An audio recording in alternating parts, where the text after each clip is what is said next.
Thanks for joining us here on RT International. The UK has seen a surge in anti-immigration sentiment over the past few years, and a new social campaign has been launched to encourage people to rethink their views. Anastasia Cherkiner investigates. A nationwide campaign is in full swing in the UK to put an end to negative attitudes towards immigrants that organizers say are fueled by politicians who are hell-bent but so far unsuccessful on cutting down the number of people coming to the UK, as well as exacerbated by the media often depicting immigrants in a negative light. I'm an Immigrant is a campaign launched by the Movement Against Xenophobia. Posters aimed at the eyes of more than 7 million people in London alone have popped up throughout the city's tube and railway stations, as well as across the country. The posters feature images of 15 immigrants, teachers, brain surgeons, and a handful of other professions, describing the way they contribute to, rather than harm, British society. The campaign is brilliant.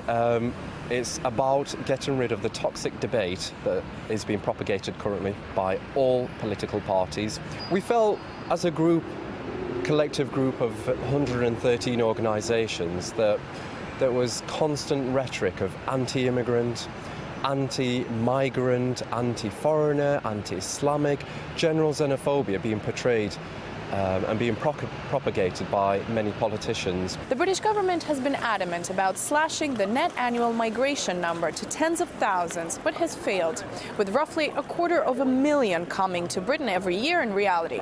While politicians are seen as taking an increasingly strong anti-immigration stance in the UK, campaigns like this one are on a mission to put an end to the negativity by embracing rather than scapegoating those who have helped build this country, saying it's high time Britain put its money where its mouth is. Since it prides itself in fairness and tolerance, it's time to act that way too. Anastasia Cherkiner, RT, London. Now, one of the people featured in the campaign is a barrister, originally from Sri Lanka, named on the poster as S. Chalvin, now joining us live here on RT International. Thanks so much for coming on the programme today. Well, what has made you decide to take part in this campaign? Well, over the past 5 to 10 years, the whole debate in relation to immigration has become very toxic, especially with what's happening over the past couple of years, especially the past year, in relation to the anti-immigrant rhetoric. So when the Joint Council for the Welfare of Immigrants and the Movement Against Xenophobia said that they were launching an I Am an Immigrant poster campaign through crowdfunding, so that meant over 1,000 members of the public donated money towards this campaign. They were also asking for immigrants to put their names forward to be part of this campaign.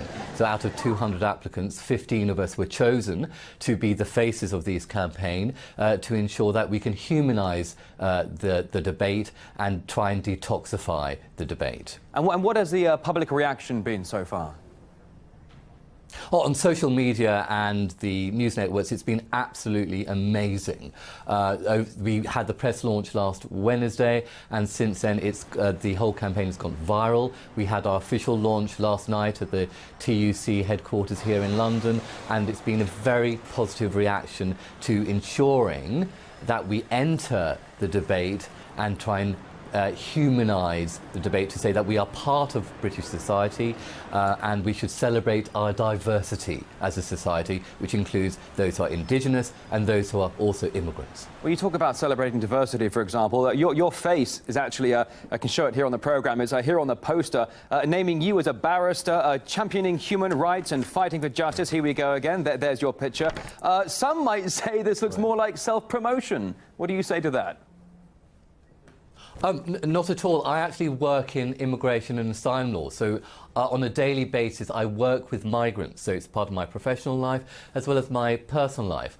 All of us who have volunteered to be part of this campaign have done so because we're angry with the noise which is currently part of the debate, which sought to stigmatise and dehumanise migrants. So it's got to do with being part of a campaign which is not just the 15 of us, it's now going digital. And therefore, if you go on www.iamanimmigrant.net, migrants can also upload their photos with bios in relation to why they want to stand up and say, I am an immigrant. Well, let's bring it down for a moment. Let's bring it down to your particular arena here. In your profession, you're a barrister. Have you experienced discrimination in your field of work? What I have witnessed over the past 13 years as practicing as a barrister in immigration and asylum law is that we have no such thing as uncontrolled migration. You only need to work shadow me to show that there are clear obstacles for people to come into the UK or stay in the UK or be part of British family units and by marrying people who are British nationals. So what I'm seeing are tighter controls in relation to those individuals who want to come into the country or stay in the country. What we're looking at here in the UK is a fair system which allows people who've got a legitimate basis to stay here. You talk about a fair system in the UK, but if I can just take a broader scope here, how does Britain actually compare to other countries when it comes to the issue of welcoming immigrants? Is it broader?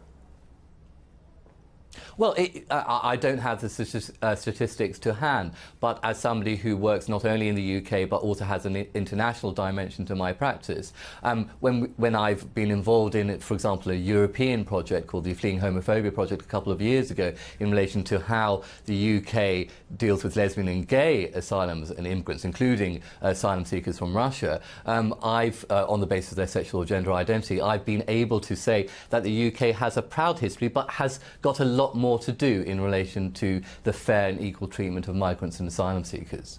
All right, Barrister S. Chelburn joining us live here from London on RT International. Thank you very much indeed for your time today. But there's an even bigger source of mistrust apparently among the British public, and that, believe it or not, is religion. A survey has found Brits are among the least God-fearing in the world. The full story right now at RT.com. Plus a little embarrassment for America's best of the best. White House security agents rushed to intercept a perimeter breach, guns drawn, only to find a 4-year-old had crawled under the fence. For now on RT International, the US government has raised concerns with Japan after a media report said it could join a new China-led international financial institution. The Asian Infrastructure Investment Bank will be established by the end of this year and could emerge as a direct rival to the International Monetary Fund. It aims to provide funding for economic growth across Asia and open new financial channels for emerging markets. And Japan has reportedly not ruled out joining. Now, refusing to participate could see Tokyo pass up on a number of opportunities. Now, these include, for example, better relations with China, the ability to take part in creating rules for the bank, and to cover financial shortfalls for its own regional infrastructure. Now, China first rolled out plans to create the international bank in October last year, and they were immediately met with strong opposition from America. But that's a sentiment many of Washington's allies around the world simply don't share. The deadline to apply as a founding member of the bank expired at the end of March, with a whopping 52 states saying they want in. US ally Saudi Arabia is one of those whose membership has already been approved. Those whose applications are still pending include Israel and European states like the UK, France and Germany. The financial security expert Francis Lund thinks this defection away from the IMF, World Bank and ultimately Washington sends a very clear message. The response for the Asian Infrastructure Investment Bank has been overwhelming. It really showed the dissatisfaction of various countries to a domineering and dominating America. Its major airlines, notably Britain, Germany, they went against the wishes of America, and they were the first ones to join the Asian Infrastructure Investment Bank. So it showed that even though America is very close to the European airlines, the major European countries are really showing their independence. All right, so in the world of finances and in the world of the mainstream financial headlines, let's toss that to the side and get the real focus. Boom bust errand aid coming next on RT International.